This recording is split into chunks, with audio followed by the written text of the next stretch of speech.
Hey, my name is Axel Villamil. I'm a creative technologist, and I own 3 companies: Red Label Studios, a production company; Stagekeep, a formation management tool for choreographers and performers; as well as the Obie Ax show, a podcast talking about entrepreneurship and overcoming adversity. Quarantine has been a difficult time, not just for myself, but everybody who is, especially in the entertainment industry. I come from a dance background and I work in dance, but I have a lot of anxiety for my business, as well as I'm worried about my friends and my peers who are in the entertainment industry, who are trying to figure out how they're going to go and pay rent, how they're going to go buy food, how they're going to live in this time where we can't see each other. But I know one thing about the entertainment industry and everybody in it is that they're so strong, they're creative, and we will all persevere as a community and as a collective to overcome this. I think with COVID and everybody in quarantine, I think it's going to be a different time for businesses even after COVID. The world is changing, the whole industry is changing, and as Stagekeep, what we're trying to do is really push our software so we can still collaborate, or so dancers actually can still collaborate with each other even when they're not in the same space. That was our goal, and it's just to help performers, especially in times like this where they can't actually see their other crewmates or their performers with each other. We want to keep pushing and helping the community out as much as we can with any resources we can provide, such as tips and tricks for how to take your dance online, what resources other than Stagekeep to use, so performers and creatives can still keep creating even in this environment. Being in the COVID environment, it's been a crazy time thinking about what is the future going to be like. I've been thinking a lot about what entertainment will be like after this. I think everybody is going to second guess if their industry is COVID proof. And I think that whatever we do, we need to make sure that it can adapt easily online. Online is always a place where we can reach such a greater amount of people than in person, no matter what. So in this new world, I think that it's really important to be making a presence online, as well as making relationships online. I came from this background of going on YouTube back in the early days in 2007, 2008. And I was really, I felt weird. I felt like I was like, who am I talking to people online? It was such a new thing. And now it's become such normal.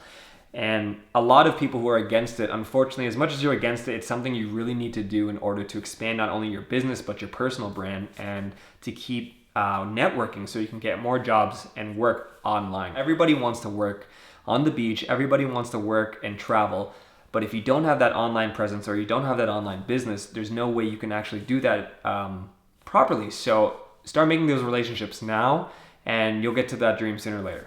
I've been having such great faith in humanity, and I've also been losing a lot of faith in humanity. We're seeing, certain events like what's happening in Georgia with, things like a black man just running and getting shot, and only coming to light months later just because the internet has, talked about it. Now it showed both sides of humanity. Humanity, we failed.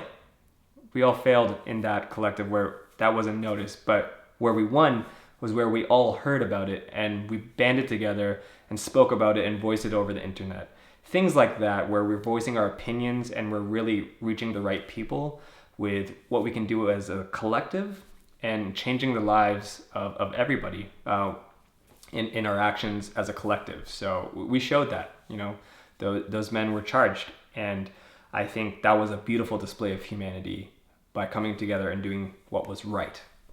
What I've learned through being in this environment of quarantine is loving myself, is being okay with who I am, as well as being okay where I am right now.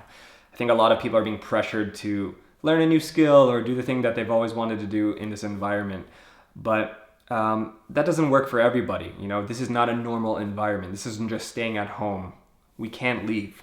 So I think what we're doing and what I've learned is that being okay with who you are, being okay with your own thoughts, and just working on your mental health is the biggest thing I'm learning being in quarantine, because overcoming those inner demons can lead you to learning so many new things about yourself, but also succeeding in what you want to do. If I were to go back in time to prepare for the pandemic, I would get a lot of toilet paper, sanitizer, stock up on a lot of good snacks, and then I would also get some nicer masks because I only had like 2.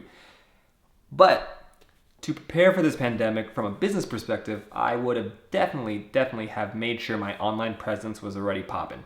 that is the main thing. Right now, during the pandemic, everybody's so reactive to be like talking about themselves, talking about their business, buying ads. So the ad spends are like crazy all over Facebook and Instagram. And I think that's problematic because if you just think about it, it's like a room full of people all just shouting and nobody's really listening. So the people that have already had a stronger presence are doing very well. People that didn't have content are not doing well, but the people who did have content and are releasing right now, doing just fine. So I think I would have prepared with more content. I would have prepared with a better online presence, as well as I would have saved a lot more money to make sure that I'm okay to thrive and be safe and pay rent. Venti Vision, check them out.